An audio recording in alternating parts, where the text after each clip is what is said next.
Tolee kabajamoo fi jaallatamoo obboloota koo akkam jirtu nagaa keessan miti galata waaqaan nagaadha. Barnoota qubee afaan Oromoo jalatti kan argamtanii obboloonni koo karaa waldaa dhugaaf jiraannaa barnoota afaan Oromoo waliin akka barachaa turre obboleettiin keenya Galaanee beekamaadha. Haa ta'u erga obboleettii keenya Galaaneef xiqqoo haalli mijachuu didee anillee xiqqoo isiniif eegaleen ture. Haa ta'unis gidduutti hin dhaabee jechuudha. Kanaafiyyuu egaa barnoota qubee afaan Oromoo miti digirii isaa dippiloomaa isaa qabaannee osoo hin taane waan beeknurraa waliin barannaa jechuudha. Kanaafiyyuu obboloonni keenya barnoota sababa garaa garaadhaani sababa maatiidhaani sababa immoo yeroo malee gaa'ela dhaabbachuudhaani sababa immoo jireenyi maatii keenyaa harka qalleessa waan ta'eef barnoota afaan Oromoo barachuu carraa dhabuu warroonni qabnu har'ama waaqayyoo biyya ambaa kanatti nuti foon fooyyeffachuudhaaf biyya kana dhufnee waaqayyo garuu karaa hundumaaniyyuu karaa barumsaas taanaan karaa dubbisaas taanaani carraa nu laatee jira. Carraa kanatti fayyadamaatii obboloota keessan barnoota kanaaf barachuudhaaf carraan arganne akka baratanii as affeera karaa WhatsApp laatama.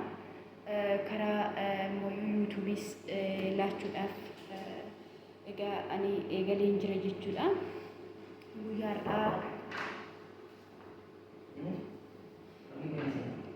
Guyyaa har'aa akkuma beekamu qubeewwan afaan Oromoo aadaarraa kaaseetanii iddoo geenye dhaabbanni osoo hin taane idduma dura jalqabaa kaasnee waliin baranna.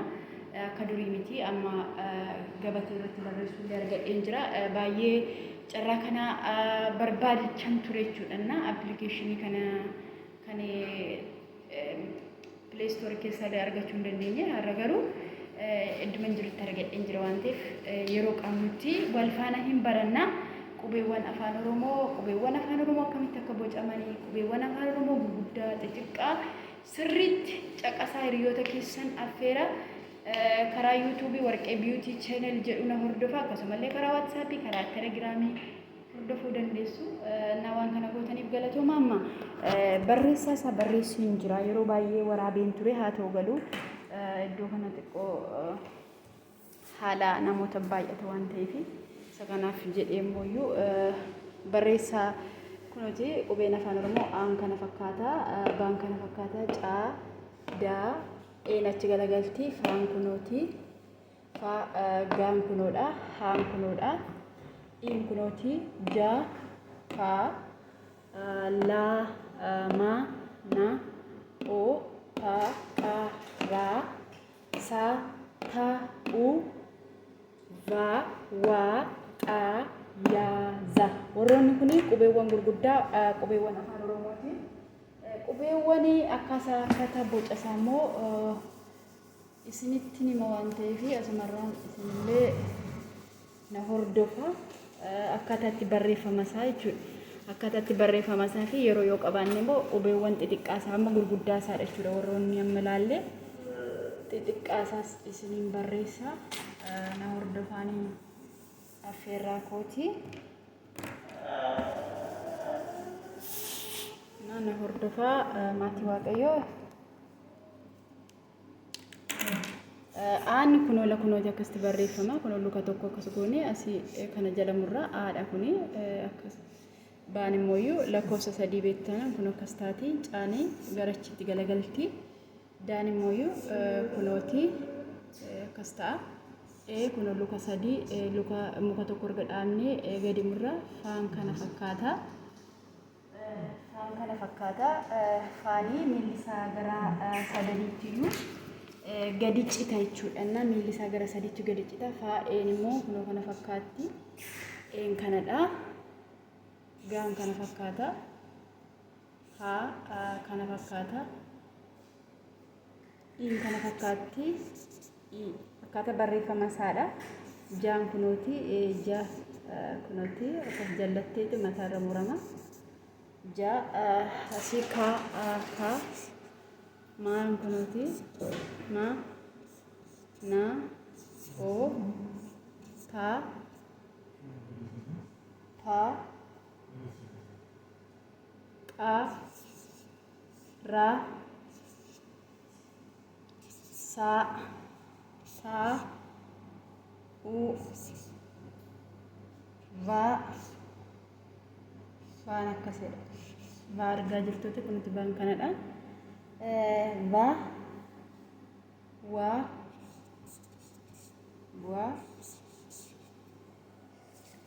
mobaayilii waraabaa jaan intina jedhufidha. Va fi vaan kunuti la kunuti waan immoo kanadha. Xaa fi yaanni guddaan kanadha la kunoo zaadhaga inni dhuma zaan kana fakkaata kunoo miilli tokkochi jallata fuuldurattiif as jallata jechuudha. Warroota kanadha jechuudha qubeewwan afaan Oromoo kanadha. Qubeewwan afaan Oromoo masirran isinii ba ba ca da e fa ga ha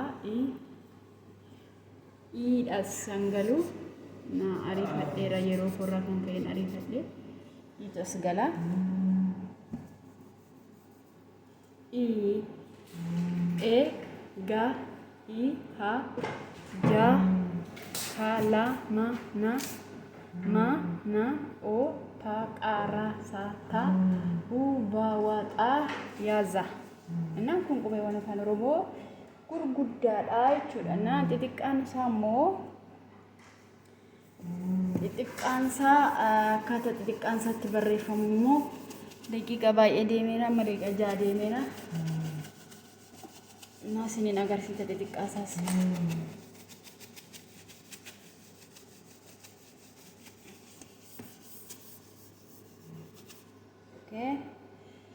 Xiqqaanii kana fakkaatti baan kanadha. Caa xiqqaasaa daa xiqqaa argaa jirtu miti daa ee xiqqaa een xiqqaa kanadha.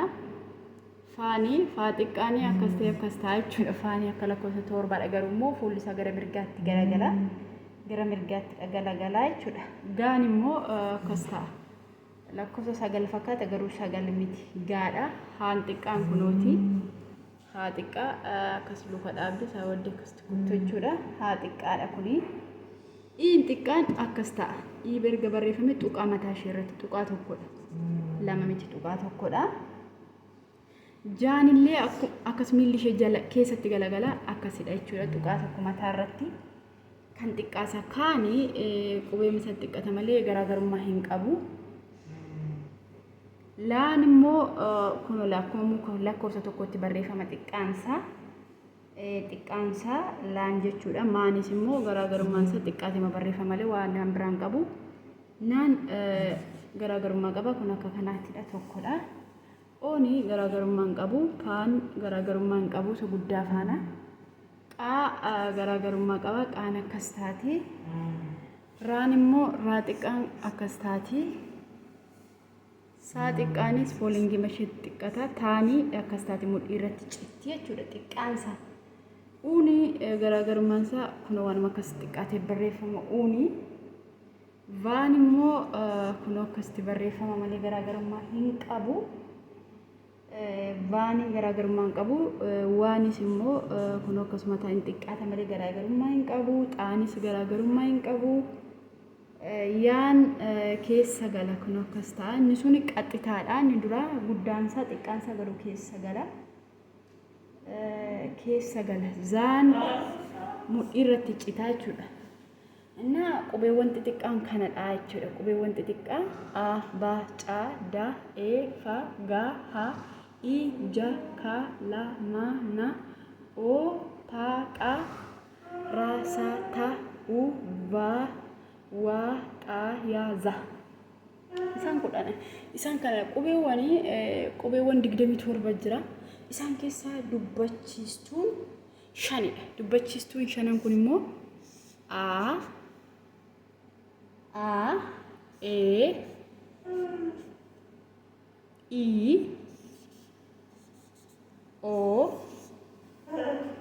u. Isaan kun dubbachiistuudha.